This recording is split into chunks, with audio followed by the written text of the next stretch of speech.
सबसे बड़ी अपडेट आ रही है। हादसे में 2 और मरीजों की मौत हो गई है। ये बड़ी जानकारी है। यूसुफ और नरेश बाबू की मौत हो गई है। तो अब तक 15 मरीजों की मौत हो चुकी है, ऐसी जानकारी सामने निकल कर आ पा रही है। जयपुर में बताते चले भागरोटा के पास एक बेहद ही दर्दनाक जो है हादसा हुआ था, जिसमें कई मरीजों का इलाज जो है वो एसएमएस अस्पताल में चल रहा था। जानकारी ये थी कि 20 से 23 मरीजों का इलाज जो है वो अस्पताल में चल रहा था। 15 मरीज अब तक अपनी जान गंवा चुके हैं। हादसे में 2 और मरीजों की मौत हो चुकी है, जिसकी वजह से उनके परिजनों में इस वक्त कोहराम मचा हुआ है। यूसुफ और नरेश बताया जा रहा है, इन्होंने अपनी जान गंवाई है। तो हादसे में 2 और मरीजों की पुष्टि हो चुकी है। ये बड़ी खबर सामने निकल कर आ रही है। भागरोटा अग्निकांड में अब तक मृतकों की संख्या पहुंच गई है 15 और पहले 13 लोगों की जान जा चुकी थी। अभी 2 और लोगों की मौत अस्पताल में इलाज के दौरान हुई है। कई लोग अभी भी वेंटिलेटर पर हैं और गंभीर हालत में हैं, जो झुलसे हुए हैं। ज्यादा जानकारी के साथ सहयोगी सौरभ गृहस्थी फोन लाइन पर है। सौरभ, क्या अपडेट है? जी देखिए, आज एक दुखद खबर जो है वो एसएमएस अस्पताल से सामने आई है। जो मरीज जिनका इलाज चल रहा था और वो वेंटिलेटर पे थे, उनमें से यूसुफ और नरेश बाबू नाम के मरीज की मौत हुई है। बताया जा रहा है कि दोनों ही 80% से ज्यादा जो है वो झुलसे हुए थे और जब से यहाँ पर एडमिट कराया गया था तब से लगातार जो है वो उनको वेंटिलेटर पर जो है वो रखा गया था। लेकिन कुछ देर पहले दोनों ही मरीजों ने जो है वो दम तोड़ दिया है। तो अब मृतकों की संख्या जो है वो 15 जो है वो पहुंच चुकी है और आज फिर एक मरीज को वेंटिलेटर पर लिया गया है, क्योंकि डॉक्टर्स का कहना है कि मरीजों की जो जांच की गई है उसमें कुछ मरीजों में कह सकते हैं कि अन्य कॉम्प्लिकेशन भी जो है वो देखने को मिले हैं। मरीजों में कुछ मरीजों में डायबिटीज की शिकायत भी जो है वो सामने आई है। तो बर्न के साथ ये जो कॉम्प्लिकेशन है वो और ज्यादा चुनौती भरा जो है वो डॉक्टर्स के लिए हो चुका है। लेकिन अच्छी बात ये भी है कि आज 2 मरीजों को संभवतः और डिस्चार्ज जो है वो किया जाएगा। उनकी हालत बेहतर होने के चलते डॉक्टर्स उन्हें डिस्चार्ज करने पर विचार जो है वो कर रहे हैं। लेकिन अब मौतों का आंकड़ा जो है वो 15 तक पहुंच चुका है। जी सौरभ, बाकी मरीजों की स्थिति कैसी है? जी बिल्कुल, देखिए लगभग सभी मरीजों की एक तरह से कह सकते हैं कि क्रिटिकल हालात तो है ही, क्योंकि बर्न के केस हैं और कुछ मरीजों में जो है वो बर्न जो है वो डीप हुआ है, यानी गहरे अंदर तक जो है वो जला है। तो इस लिहाज से क्रिटिकल है और डॉक्टर्स का कहना है कि इन केसों में इनमें इलाज जो है वो लंबा चलता है। इस लिहाज से अभी कुछ दिन और इंतजार जो है वो करना पड़ सकता है और करीब 2 मरीज अभी भी वेंटिलेटर पर बताए जा रहे हैं। जी बहुत शुक्रिया सौरभ, जानकारी पहुंचाने के लिए। तो अब तक कुल 15 मरीजों की जान इस भीषण अग्निकांड में जा चुकी है। कई लोग अभी भी अस्पताल में जिंदगी और मौत के बीच जूझ रहे हैं।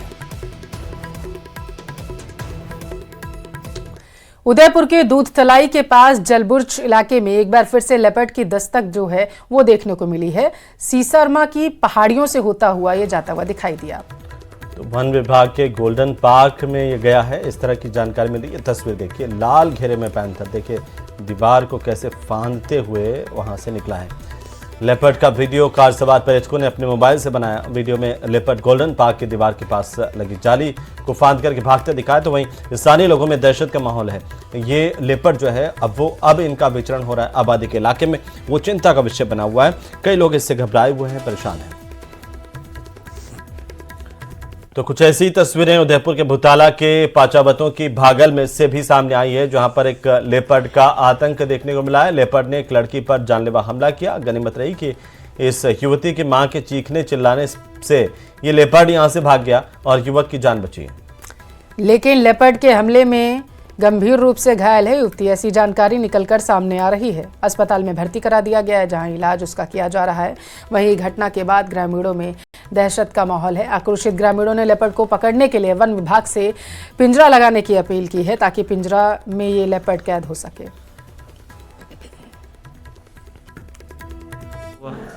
फिर मेरी मम्मी ने चिल्लाया और मैं बोली तो मेरी मम्मी ने चिल्लाया, फिर उसने चोट दिया। जज प्रवीण कुमार मिश्रा ने सायों का खेड़ा में 2 बच्चों की हत्या मामले में आरोपी काकी अड़छी बाई को संदेह का लाभ देते हुए अपहरण और हत्या के आरोप से दोषमुक्त कर दिया है।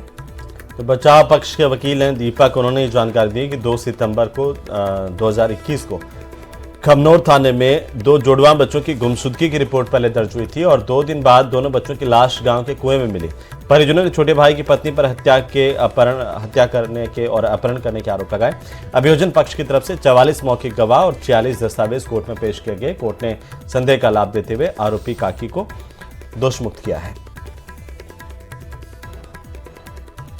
12/2024 को माननीय अपर जिला एवं सत्र न्यायाधीश नाथद्वारा में विचाराधीन प्रकरण राज्य बनाम अंशी अपराध धारा।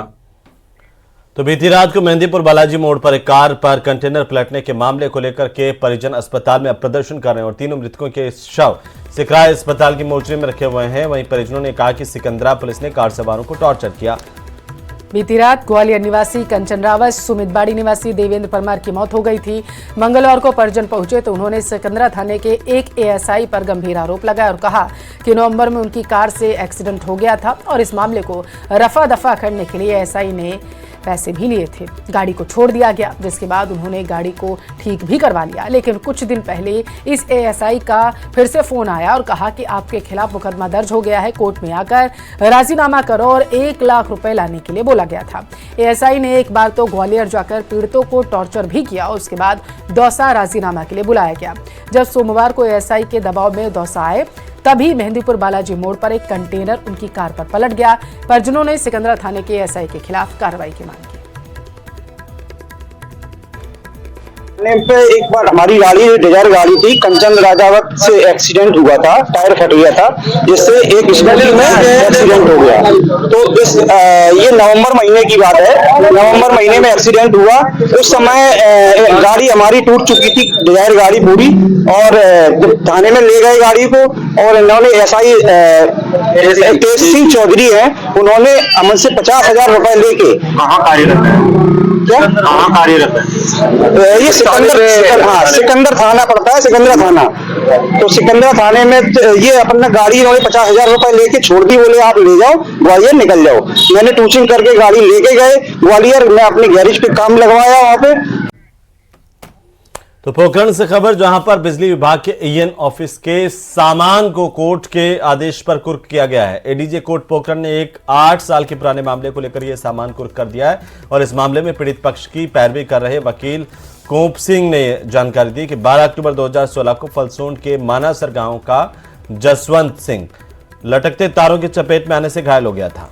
जसवंत को अपना हाथ गंवाना पड़ा, जिसमें अपर जिला जज कुमार खत्री ने 7 लाख रुपए और 6% ब्याज दावा पेश होने के चुकाने का आदेश दिया था। लेकिन ये जो है ब्याज और मुआवजे की राशि नहीं चुकाई गई। 7 लाख रुपए और 6% ब्याज था, वो नहीं दिया गया पीड़ितों को। और इस पूरे मामले को लेकर एडीजे कोर्ट ने मामले में न्यायालय की अवमानना मानते हुए अभी कुर्की के आदेश दिए हैं।